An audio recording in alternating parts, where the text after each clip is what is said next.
تو زندگی کے اندر آپ کی وہ محرومیاں یا وہ چیزیں جو آپ کو حاصل نہیں ہوئی ہوتی، زندگی جو ہوتی ہے ان چیزوں کو حاصل کرنے کے لیے آپ کی زندگی کا صرف 1 سال مانگتی ہیں۔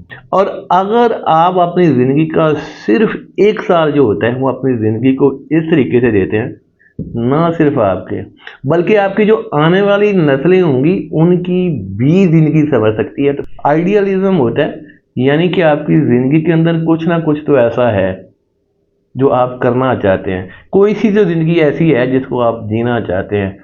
آپ کی زندگی کے اندر کچھ نہ کچھ تو ایسا ہے جس کو آپ چھپا کے بیٹھے ہوئے ہیں، ایسی زندگی ہے جس کو آپ جینا چاہتے ہیں لیکن آپ جی نہیں پا رہے، ایسا کچھ نہ کچھ ہے جس کو آپ کرنا چاہ رہے ہیں لیکن آپ کر نہیں پا رہے۔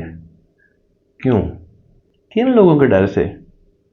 ان لوگوں کے ڈر سے جو صرف چڑھتے ہوئے سورج کو سلام کرنے کے عادی ہیں، اور ایک آپ کی ذات ہے جو طلوع ہونے کا نام ہی نہیں لے رہی، اور وہ بھی ان کے ڈر سے۔ تو ان لوگوں کی فطرت جو ہے وہ میں آپ کو اگر بتاؤں تو شاید آپ جینے کی امید بھی چھوڑ دیں۔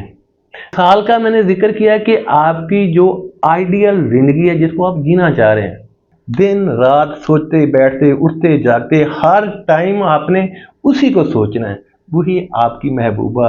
صرف 1 سال جو ہے یعنی کہ 390 دن آپ ہی کی نہیں بلکہ آپ کی جو آنے والی نسلیں ہیں ان کی بھی تقدیر کو یہ بدل کے رکھ دیں گے۔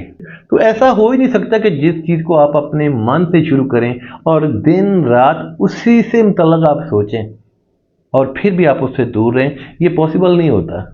اور باقی رہ گئی بات ان لوگوں کی، یقین مانیں کہ 80% لوگ جو ہوتے ہیں ان کو آپ کی زندگی سے کوئی کنسرن نہیں ہوتا ہے، 20% لوگ ہوتے ہیں جو آپ کے گرنے کا انتظار کر رہے ہوتے ہیں۔ اللہ حافظ۔